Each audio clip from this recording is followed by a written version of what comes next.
Hello, hi, and welcome to Meaningful Mondays with me, Rashmi Shetty, a space where I share my life lessons. And today, 14th of March, is when we are going to celebrate Indian cinema. Yes, 14th March 1931, a landmark date in India's film history because India's first talkie, Alam Ara, was released. People were excited. Feature films were there, but we were still in the silent era. 1913 was when Raja Harishchandra, the first silent movie by Dadasaheb Phalke, was presented to India. But 1931, on 14th of March, is a golden day. The crowds had so much excitement that police had to be called to control them. It was Mumbai's Majestic Cinema where it was released and it broke the dominance of silent cinema. Why? Because the highlight became music and playback, both which continue to remain in Indian cinema till date. The film had a lot of firsts to its credit. The first talkie to be made and released in India. It introduced the concept of music. It also gave India her first playback singer. Wazir Mohammad Khan was the first playback singer of India, and he was also an actor in the movie. That's why, when it followed with Achyut Kanya and other movies like that, the actors were chosen as those people who also had the talent to sing. And then Prithviraj Kapoor also was part of this amazing production, Alamara. Now, what Alamara did was it kind of set a trend. Alamara had seven songs. But then, movies that released after that, seeing the love people gave music and the songs, the movies that came subsequently had a lot of songs, 18 songs consequently. And in fact, 1 year later, 1932, a movie called Indra Sabha, which released, had 69 songs in it, believe it or not.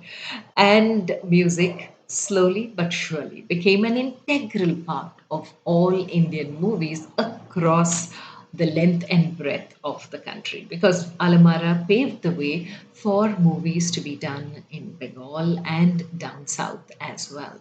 And the best part was silent movies touched mainly on mythology, while the talkies started moving into new experimental ideas. So it would have from folklore or from fairy tales. Alamara by itself is a love story or anything around social themes. So Indian cinema was definitely evolving. Things were changing, but the essence of music and dance remained. So tradition and trying to blend modernity. And as time progressed, and people's lifestyle started changing, movies became a reflection of that as well. So storytelling was very different as time progressed. But then there was even a time with the huge Western influences where there were sync sounds that were part of movie making. Hollywood and all Western movies influenced our makers quite a bit. And we have some amazing makers. So, what happened parallelly was that these influences with the camera, like we know the amazing V.K. Murthy Gurudutt together, that beautiful shot that is still one of the favorite of directors. And then from black and white era, where light played such an important role, we moved into color. And then 3D came in place. Then movie lengths, okay, was long one interval. There were movies like Sangam, which had two intervals. And it entertainment just went on to different levels. There were science fiction films that came in, technology started playing a very, very important role. And in the midst of all this music, dance, and the fights and action and real to life kind of movies came a silent movie even at that time in the 80s called Pushpak, which had Kamala Hassan in it in the lead role, and there was not a single dialogue in that film, and we did not miss dialogues. Such was the acting prowess and talent. And now we go on into different kinds of films that are coming in and enjoying every bit of cinema that we are watching. But what evolved in the pandemic was the next big shot in the arm for Indian movies. 2020 was when suddenly movies were being made for a platform called the OTT, which till then was showing us movies which were released in theaters and then brought onto the platform. There were movies that were releasing on the OTT platform itself. So, from the comfort of your home, if you had technology to help you, you could watch an entire film sitting at home comfortably. And then the next was those were all movies which were in post production ready to be released, but pandemic shut everything and they had to get a release and therefore they chose the OTT platform for the first time.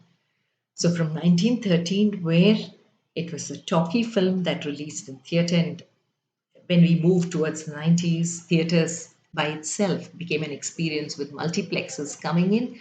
Now, in 2020, we went on to the OTT platform. So much so that there were some movies that were shot in the lockdown. I cannot forget the experience of the Malayalam film See You Soon, which was completely telling us the story on WhatsApp messages. How brilliant is that? The evolution of storytelling was something that kept us excited as viewers and challenged the movie makers so much. Simple stories, effectively told, not too much of movement because of the restrictions and the lockdowns, but using what they had to churn out and bring out brilliance in simplicity. Evolution of cinema over the last 90 years, especially the talkie cinema, has been fantastic. Song and dance still remain an integral part of Indian films. There are a few films without them, and we can actually count them on the fingers of both our hands together. But the beauty of anything Indian is that beautiful music and dance that comes along, and the thrill. In spite of the OTT platform, now that movie theaters have opened, people are going, though some are skeptical.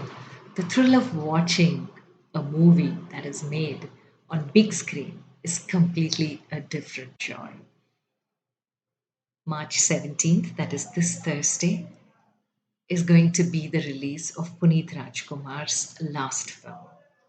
In fact, he shot the entire film, but there were portions of his dialogues which needed to be dubbed, which his elder brother has come in to do and complete. Fans are excited. Movie theaters have huge posters of his all over Karnataka, and people are waiting. And maybe the police will have to come in this time also to stop the fans who will be surging the movie theaters to watch their hero perform one last time.